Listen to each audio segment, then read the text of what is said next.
Try mo bukas sa umaga. Makapunta ako dito ng umaga alas 8. Yun yun. Magandang hapon. Welcome back for another video. So nandito tayo ngayon sa LBC Manggahan, Pasig. Ito yung pinaka-nearest sa LBC branch na pinagpapadala natin na ating mga order.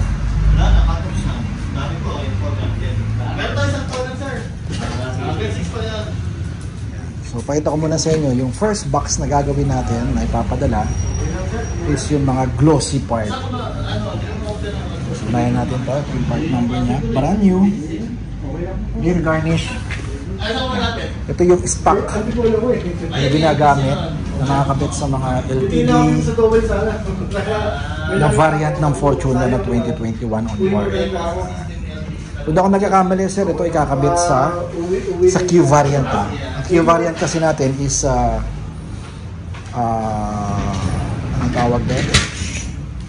Chrome pa yung rear garnish ng Q variant. So gagawin ni sir ngayon, kung ako nagkakamali, papadala natin dun sa Bukidnon.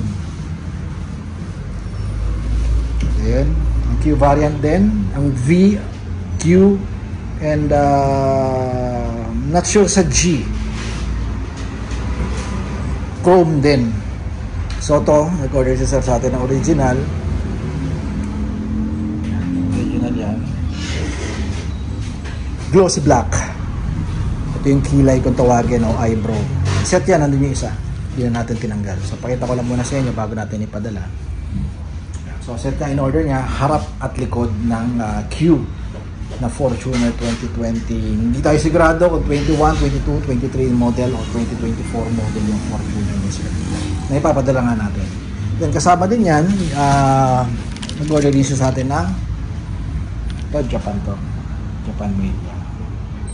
Ng pang, actually kinakabit ito, konting trivia tayo pang GR to, pang GR Sports or Gazoo Racing. So lahat ng variant ng Toyota basta GR, pwedeng Altis, ganito rin ang itsura, maliit nga lang. Altis,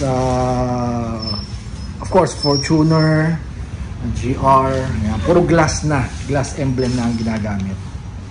Okay, so kahit yung GR na LC300, yung rear nun, definitely ganito yun. Hindi natin alam kung pasok to, sukat na to, but ito kasi is pang Fortuner ito. Yan, for dito sa atin ito. So ang presyo nito, 15,000 tong likod, 15,000 tong harap na kilay, both side, isang set yan, 15,000, then 7,000 to. So meron din ba yung mga steering wheel na ipadadala? Yan, papak natin yan.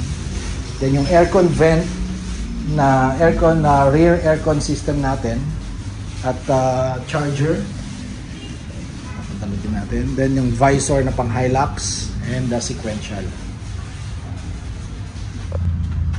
So nailagay na sa box yung una natin, yung kilay, rear garnish na glossy at yung GR emblem. So ngayon, next naman natin. So ito guys, ginagawa natin para at least sure tayo na yung item natin naipack natin na maayos, naipadala natin na in good condition. Walang gasgas, walang tama. So gagawin na, next naman natin is yung GR steering wheel. Ito, best selling to mga dalawa na lang yata available natin so far sa ganitong item. Itong steering wheel. So original parts, original tong ginamit natin o ginamit sa Thailand to produce this kind of carbon. Yan, yung mga frame na yan, original yan. Yan, Thailand din ang gumawa naman ng ating carbon. Yan. Big grip, syempre doon pa rin yung yun naman isang signature ng isang sa TRD parts, ang steering wheel na binibenta natin na made in Thailand is big grip siya, makapal. Then yung mga cut niya sa gilid kakaiba yung design. Siyempre nandun pa rin yung mga stitches natin na perforated na leather, then Italian stitches design pa din ang ginagamit o ginagawa. Yan.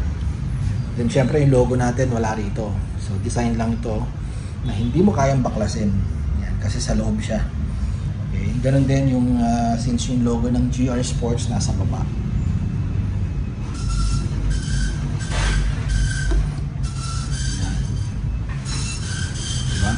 bulky, no? Then syempre sinamahan na rin ni sir ng multi-button panel na carbon din para naman hindi may iwan yung design, kasi usually may mga which is ito naman optional lang, pwede nyo gamitin yung stock pa din lagay rito, pero I would suggest dalawa kasi yan may iwan, so hindi magandang tignan, makikita mo hindi yan, parang the end of the day parang may isip mo parang hindi dapat sinagad nyo na, kinarbon na rin dapat to, which is optional naman pero mas suggest ko talaga purchase na rin kayo nito para set na talagang carbon na siya. Then yung airbag dito na. Okay, so nag-purchase ni si sir sa atin ng one piece na GR Sports, diba? Na shifter, matic matic. So ang presyo naman nito 30,000 sa steering wheel, 8,000 para sa pair. 2018 Conquest pala pagkakabitan nito Tapos ito 5,000.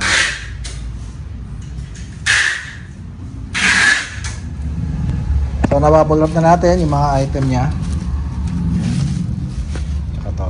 So ibabox na lang natin yan. So next natin i-present yung rear aircon vent system ng pang Hilux na 2016 hanggang 2024 model. Yan, pwede to.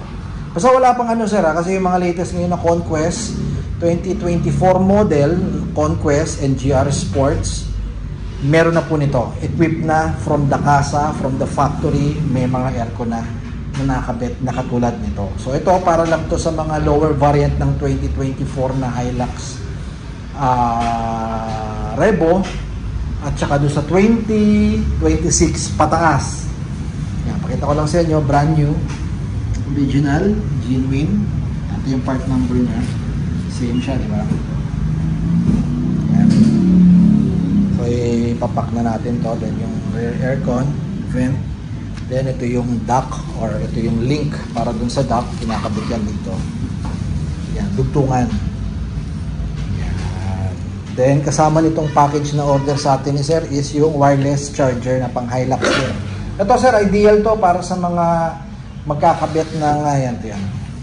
Para isang baklas, di ba? Kasama yung module sa loob. Yan. Plug and play lang din to. Original din to Toyota. Yan. Ideal yan sir, kinakabit ito, isabay nyo na pag nagkakabit kayo or in-install na yung rear aircon vent system ng Revo o ng Hilux. Okay, para isang baklas, sama nyo na rin to. Okay. So, papak ko lang to. So, next naman natin is yung GR rain visor, rain gutter, kung ano man tawag dyan. So, nilalagay ito sa gilid ng bawat pinto natin sa may bintana. So, once na nag-open ka ng kahit konti lang, may hangin na papasok at hindi naman papasok ang tubig ulan. So, yun ang purpose naman ito. So, ito naman, design or inspired by GR o Gazoo Racing model. Original yan ng GR Sports. So may emblem siya, hindi siya sticker. So emblem siya. Yan, emblem. So may pagka carbon design din siya, hindi siya katulong carbon. Design lang siya. So it so happen gumawa rin siya sa Thailand ng original. Yung part number niya.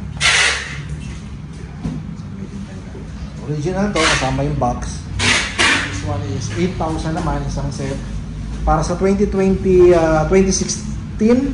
hanggang 2024 na Revo. Kasi magkaiba yung size. Meron din tayong stock sa ngayon na pang Fortuner naman na ganito rin.